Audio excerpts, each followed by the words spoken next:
Hi, welcome back to the second part of my capstone. I'm Mike Struess. I'm a data analyst from Milwaukee.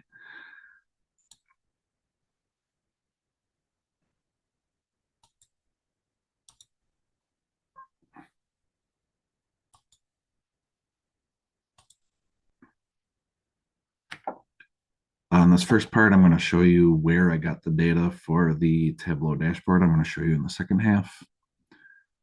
I'm going to show you a dashboard based on my 2024 concert data. I'm not a recording artist, but I'm in the stands. I'm on the floor. I'm in the mosh pretty frequently. Last year, I set a personal record that I don't think I'm ever going to break. I went to 57 concerts, 33 for free, and at 19 venues. The reason I don't think I'm ever going to break it is I took a career change in the middle of the year. So I was unemployed for the last 6 months, and I had sources for getting shows for free. So I didn't think twice about going to a concert on a Monday night, knowing that I wouldn't have to go to work on Tuesday. Uh, Shortly before 2024 started, my wife got me this concert journal for Christmas, and I journaled about every single concert I went to last year. There's fun prompts at the bottom to score each show by different metrics. Unfortunately, most of those metrics didn't make it into the dashboard because a lot of the lesser shows I didn't bother. Um, and then also at some point early last year, someone introduced me to Concert Archives, which is a website where you can log every concert you go to. And I spent time trying to think through every single concert I went to. And then as the year ended last year, I clicked the Your Archive button and it exported a CSV, which I then just saved the rows from 2024 and ranked each show. Cut off from this screen print is I also rated it on a scale of 1 to 5. Um, I listed as a binary whether I went for free or not, and um, what I scored at 1 out of 5. There's some data that for this project that I just entered by hand and Googled it. For example, the capacity of each venue. This column is whether the artist was local, the distance from home to the venue, and the drive time to the venue.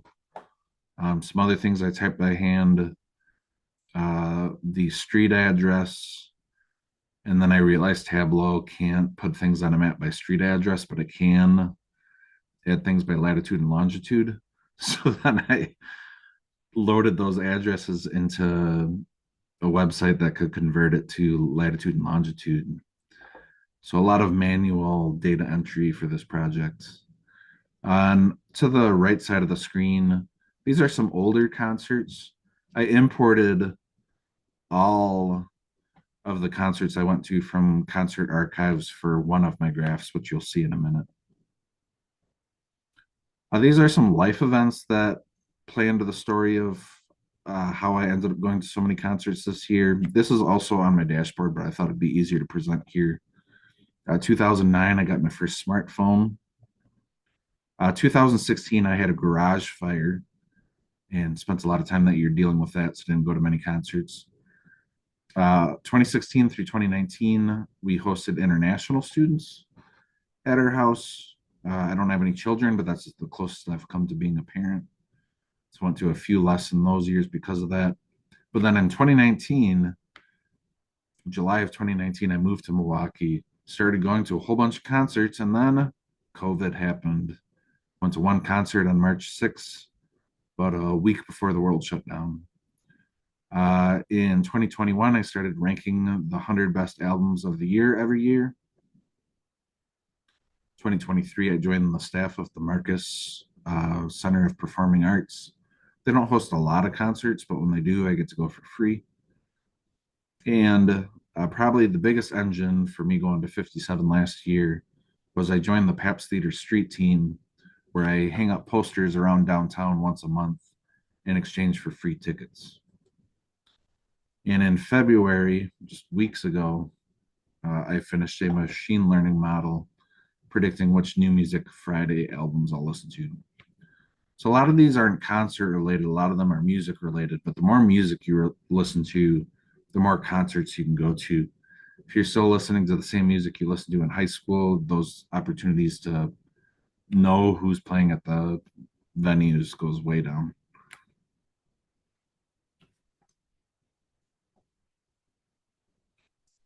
So here's my Tableau dashboard.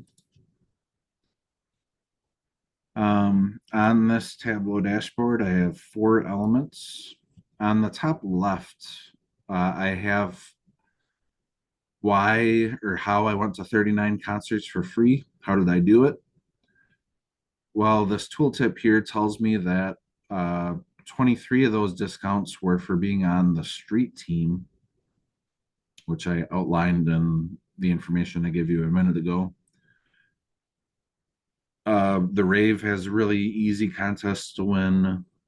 I go to occasional studio sessions at a local radio station for free. Summerfest promos, a traditional Be the Fifth Caller. I got one of those last year.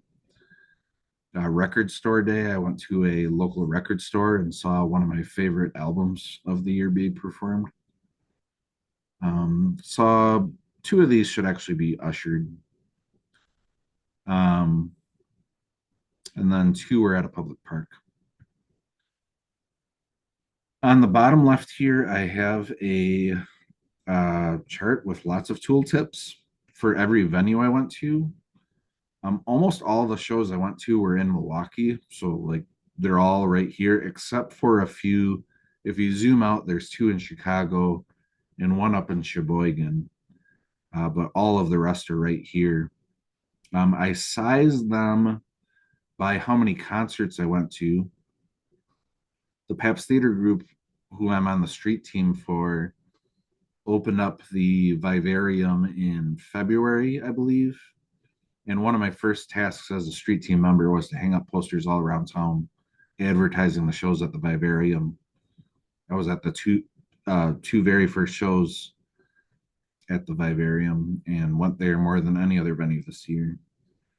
But every tooltip says the venue, the capacity, concerts attended, the bands, whether it's a Paps theater group venue, that's important to me because those are the ones that I can almost always go to for free. The thing that took me the longest to figure out was how to populate bands in this tooltip with every single band that performed at the venue. That probably gave me the biggest headaches of anything, but I figured it out. One advantage of doing a passion project while you're learning a tool is it's easier to keep going when you get stuck, and learned a lot of things in the process. So if you want to look at that later, there's lots more venues to explore. On the top right here, I have my concerts per year. Went to one in 2020. And then in 2022 was the first year I passed 40. And then on the bottom right, I have capacity versus rating, a scatter plot.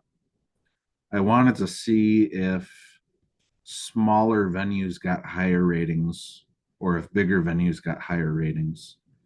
You can see a little bit of a trend up towards the right, but we also have a band here that demonstrates that shows in small clubs sometimes are the most intimate and wonderful concert experiences.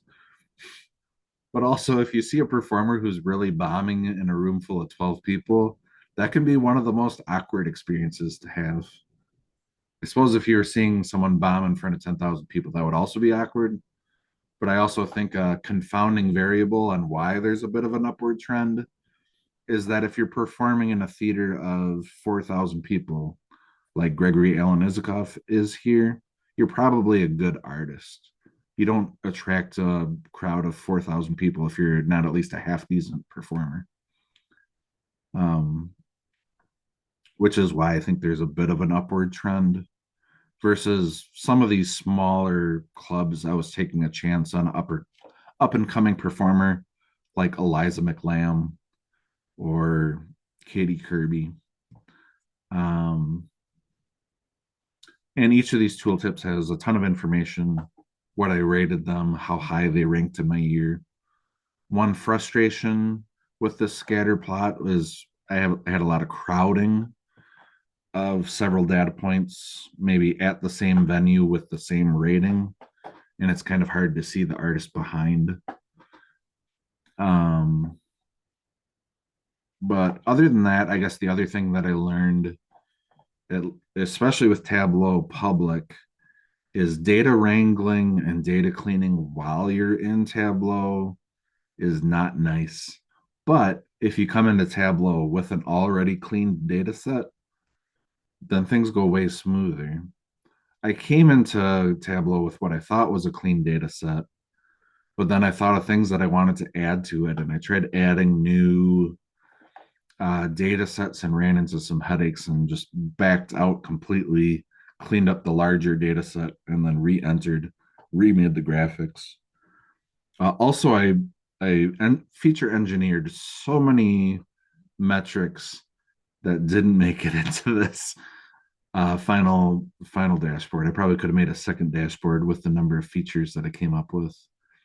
So the other lesson I learned, not only through my machine learning project, but through this project and some of my other projects that I've had, is when it's possible to hyper focus on knowing what the end product is going to look like, or if you at least have a sit down and actually like sketch out your dashboard or sketch out what you want to accomplish with whatever task it is, or what your boss gives you to accomplish with the data task.